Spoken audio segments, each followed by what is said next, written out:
Bueno, bien, muchas gracias. Bienvenidos, bienvenidas a esta nuestra reunión.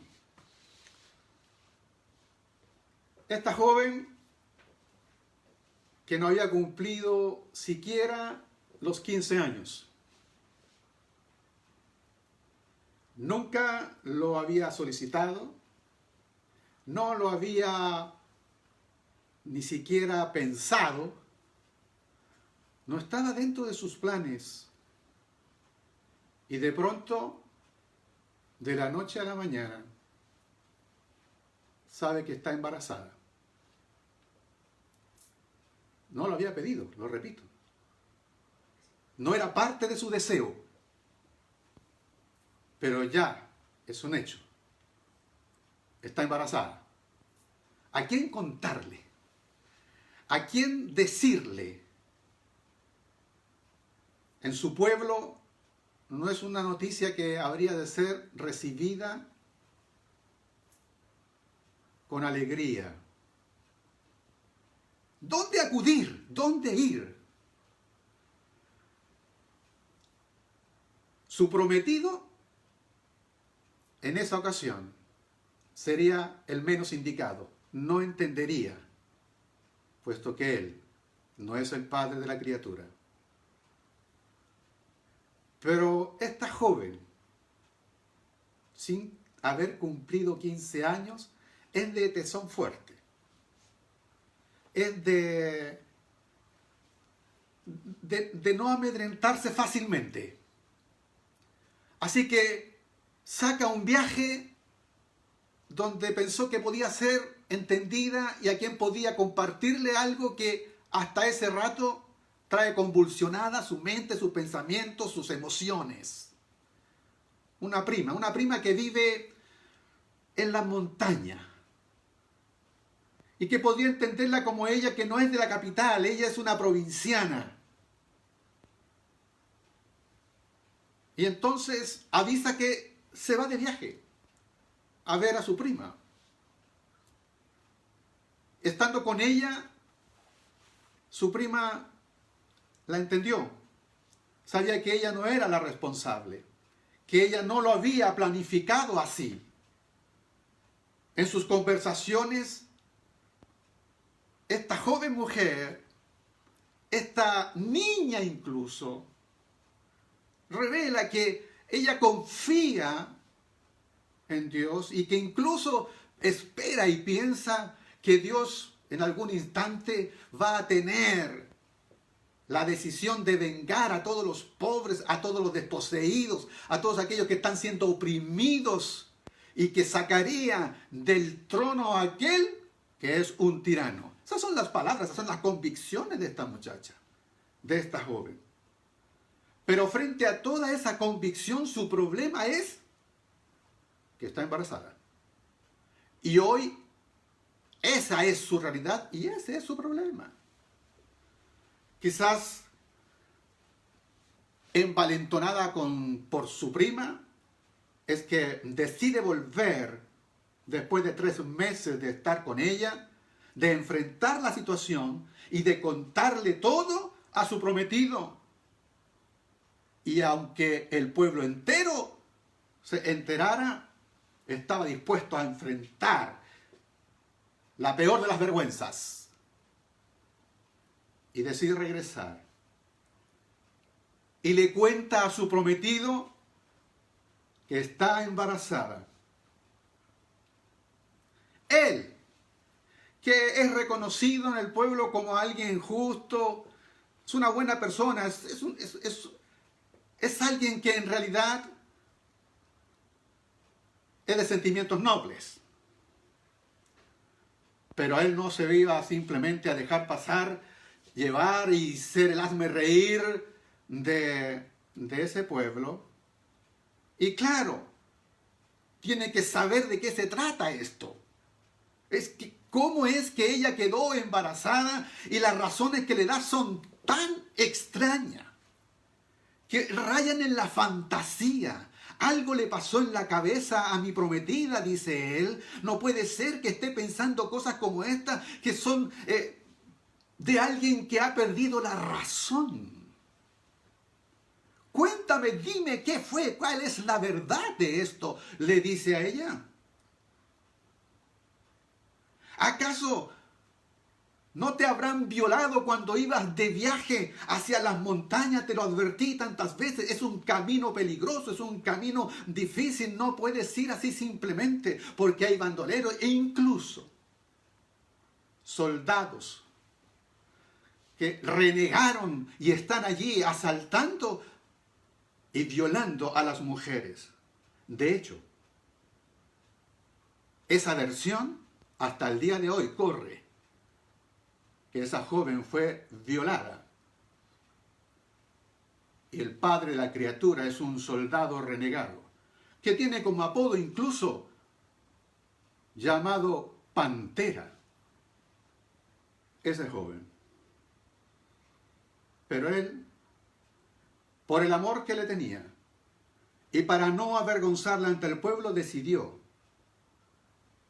aceptar y decir que esa criatura de 3 meses de gestación en el vientre de esa joven, él asumiría la paternidad. ¿Sabes bien de quién estoy hablando?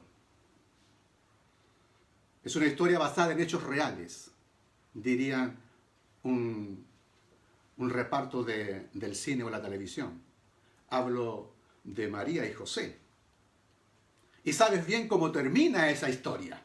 Cómo termina el nacimiento del niño, en una cueva oscura, propia para atender animales del tiempo. Ella misma incluso, por lo que relata los evangelios, lo más probable es que ella, sin ayuda de nadie, asistió su propio parto. Habrá cortado ella misma el cordón umbilical, ayudado como pudiese hacerlo allí José. Y el niño, teniendo apenas 1 mes, fue llevado por sus padres para rescatarlo, diría la Biblia, redimirlo, hacer una ofrenda para Dios, porque ese niño, más que cualquier otro, pertenece a Dios. Y llegados ellos a la capital, a Jerusalén, cuando ellos iban camino al templo, un anciano les salió al camino. Un anciano que había esperado toda la vida ese momento y sin saberlo lo viviría allí. Y dio gracias a Dios. Pero hay unas palabras que él dice que quisiera que prestaras atención a esto. Puesto que le dice a los padres que ese niño Dios lo había enviado para que muchos en Israel se salven, pero también para que otros sean castigados. Que él iba a ser una señal de advertencia. Y muchos estarán en contra de él. Pero no habría otro modo para que conocieran la verdad y él sabría lo que piensa cada uno de ellos. Y luego se dirige y clava la mirada en María y le dice: a ti, María, esto te hará sufrir como si te clavaran una espada en el corazón. ¿Recuerda esa frase? Regresan ellos a casa. Pasa 1 año y medio. 1 año y medio. Ya no están en el pesebre. Y aparecen ahora unos visitantes de Oriente.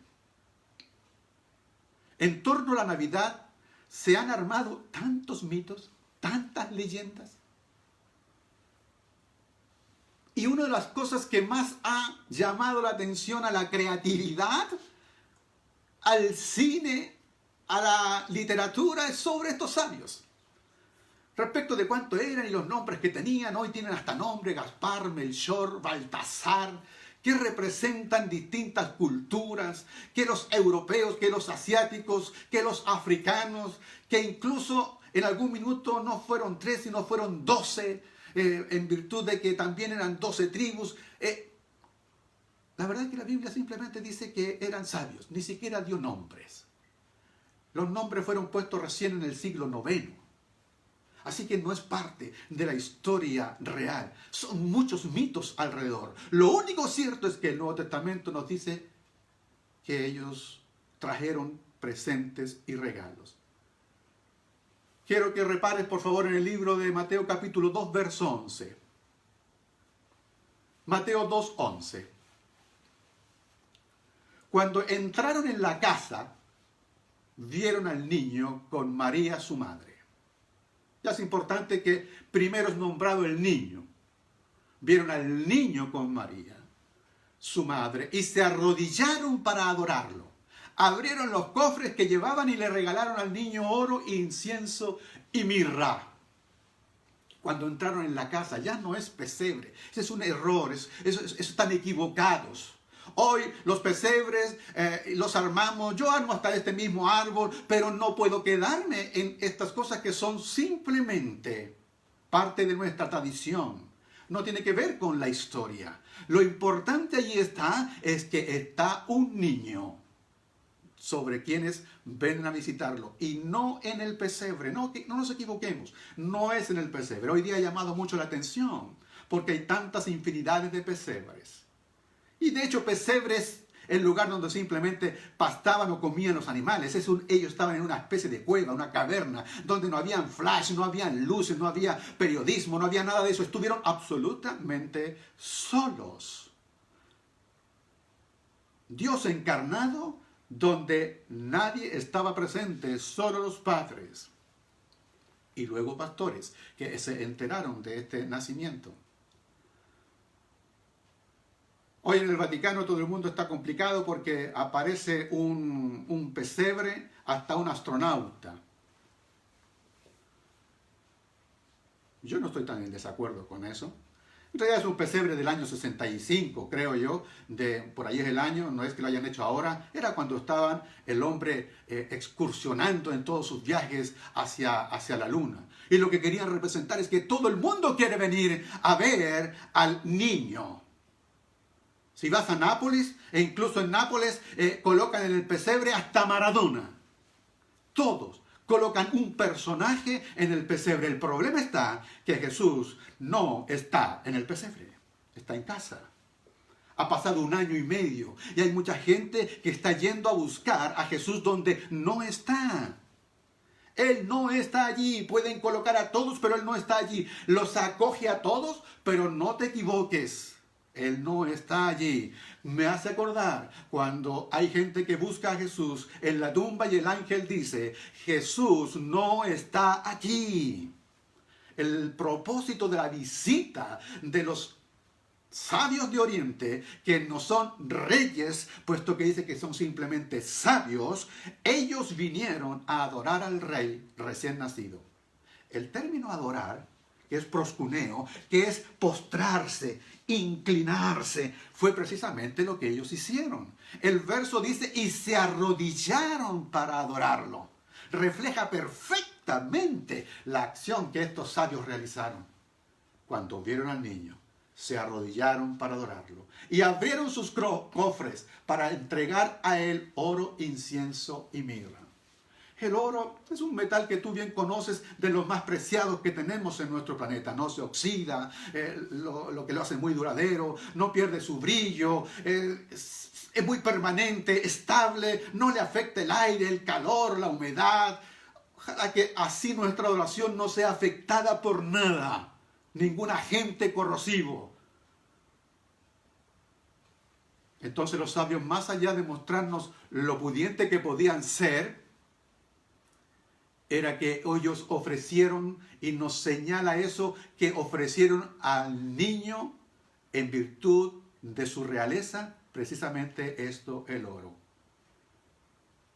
El mismo Jesús nos revela que su reino no es de este mundo. Por ello quizás, si tuviésemos que ir nosotros hoy, no tendríamos que llevarle oro, porque su reino no es de este mundo. Él no va a reinar por la fuerza ni por la violencia, sino por el amor. Y no en un trono, sino a través de una cruz. Lo cual no disminuye en 1 centímetro, en un ápice, su condición de rey. No te equivoques. Barclay cuenta una historia que es interesante respecto de Nelson, el gran almirante de la Armada Británica, que tenía fama de tratar bien incluso a sus enemigos. Y en una ocasión, cuando uno de sus enemigos es capturado y a través de la nave llega, camina raudamente a enfrentarse con Nelson y le tiende la mano. Pero Nelson no entrega su mano y le dice, Señor, su espada primero. Una vez que me entregue su espada, entonces tendrá mi mano. No nos equivoquemos respecto de Jesús. A veces la familiaridad nos hace olvidar que Jesucristo es Rey. Primero nuestra espada, primero someternos al Señor y luego claramente Él es nuestro Señor, Dios y amigo. No estamos a su altura. Él es Dios, Él es Rey. El incienso, una ofrenda para Dios, también para los sacerdotes. Es una resina que es sacada de un vegetal, de un árbol que crece junto a las piedras calizas allí en el sur de Arabia y también en Somalia. Y este líquido arroja un olor bien dulzor, es agradable dependiendo de la fragancia, ¿cierto? Y cada vez que el incienso aparece en la Biblia está relacionado con el servicio a Dios. Los hebreos, ellos tienen un altar especial para eso, para quemar incienso. Y el sacerdote entonces cada mañana y por la tarde, junto con encender las lámparas del templo, tomaba carbones del altar principal y sobre ellos colocaba en este altar del incienso, echaba sobre ellos este incienso. Y simbolizando entonces las oraciones que suben a la presencia de Dios. Si quieres ofrendar a Dios un regalo, importante son tus oraciones que suban a su presencia. Pero esto es algo que le pasa al sacerdote. Y la palabra sacerdote en latín es pontifex, que tiene que ver con puente. Es el mediador entre Dios y los hombres, un puente entre Dios y los hombres. Y Cristo encarnado es el puente entre Dios y los hombres. Es el único camino que nos lleva al Padre. Eleva al Señor tus oraciones, eleva a Dios tu oración de gratitud y no tengas temor porque Jesucristo es el sacerdote a quien le llevas tu incienso de oración. Eso es, Jesús abrió el camino hacia Dios, nos hizo posible entrar a su presencia, se encarnó para darnos esa posibilidad. Esta función no la podemos hacer nosotros, no la puede hacer nadie, solo Él, debía ser solo Él, el Hijo de Dios. No hay forma de acercarse a Dios si no es a través de Él. Mirra, como para un mortal, para alguien que va a morir. La mirra, al igual que en los tiempos de Jesús, hoy se usa como bálsamo y se conseguía de un árbol muy pequeño, de madera muy perfumada y se usaba para la ropa de cama, etc. Pero también servía como un anestésico. Se le daba incluso a algunas personas que estaban siendo crucificados, para que mezclado con vinagre o con vino les podía hacer olvidar del dolor. Pero sin duda su uso más común generalizado era para preparar a aquellas personas que habían muerto, preparándolo para la sepultura. Entonces, al regalarle mirra, los sabios de Oriente ya vislumbran, en señal de sus sufrimientos, en señal de su dolor, y como aquel que había de morir por la salvación de todos. La mirra es el regalo para uno que va a morir. ¿No sería acaso aquello a lo que se refería el anciano Simeón? ¿No sería tal vez esta la espada que profetizó Simeón, que atravesaría el alma de María? Jesús vino a este mundo a vivir por los hombres, pero también a morir por los hombres, por el ser humano. Vino a dar por los hombres tanto su vida como su muerte. En la persona de Jesús está su total y absoluta humanidad. Es capaz también de aliviar tu dolor, mi dolor y el dolor de todos. Los sabios de Oriente nos dejan esta gran lección, este gran desafío a todos nosotros los creyentes y que nos llamamos cristianos. De todos los siglos, de todas las edades, ellos nos enseñan lo que es realmente dar un regalo apropiado. No vacilaron en que su viaje sería de meses, largo, extenuante, cansador, difícil, arriesgado, pero lo hicieron. Cuando las condiciones tal vez no eran óptimas, cuando las cosas no se daban como las esperamos, como hoy lo estamos viviendo. No estamos en las condiciones óptimas, pero es la condición mejor que podamos tener para entregarle a este niño nuestro mejor regalo. Entregarle a él nuestra adoración, como la mayoría de la gente a veces se olvida. Nosotros debemos considerar que este niño nació pobre, pero es el rey de todos. Entregar una adoración a alguien que cambió la historia de la humanidad. Estos sabios no eran otra cosa que buscadores de la verdad. Se sentían realmente atraídos a alguien que cambiaría el curso de la historia. Buscaron la verdad, no se quedaron allí simplemente sabiendo que algo tenía que ver, algo más hay que ver, algo más hay que dar, algo más hay que realmente experimentar. No están allí viviendo la tediosa y cansante rutina diaria y cotidiana de aquel que no ha encontrado la vida, pero sabe dentro de sí que hay alguien que puede darle sentido a su existencia. Solo que eso no está en ningún pesebre, está en la casa. Y él dijo, ya no habitaré más en casa hecha por mano de hombres, sino habitaré en el corazón del hombre. Y puede habitar en tu corazón a partir de ahora mismo.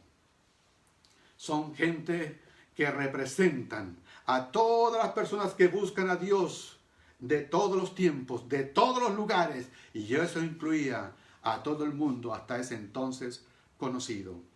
Que esta noche de Navidad, que esta noche buena y luego en Navidad sea este encuentro con el verdadero Hijo de Dios que está en casa, en tu casa, en nuestra casa, en nuestros hogares. Hablo de tu corazón. Este es un saludo de Navidad para nuestra congregación y para todos aquellos que escuchen esta palabra. Bendiciones para todos. Amén.